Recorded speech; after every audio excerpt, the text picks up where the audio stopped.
ਇਹ ਕੰਮ ਆ ਜਿਹੜਾ ਇਹ ਕੰਮ ਔਖਾ ਜ਼ਰੂਰ ਆ, ਪਰ ਅਸੀਂ ਛੱਡ ਨਹੀਂ ਸਕਦੇ।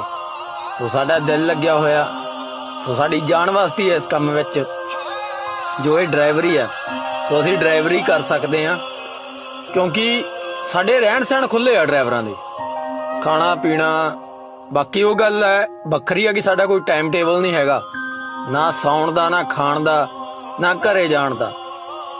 ਸੋ ਅਸੀਂ ਲਾਈਫ ਦੇ ਵਿੱਚ ਸਾਨੂੰ ਆਪਦੇ ਡਰਾਈਵਰ ਭਰਾਵਾਂ ਨਾਲ ਮਿਲ ਕੇ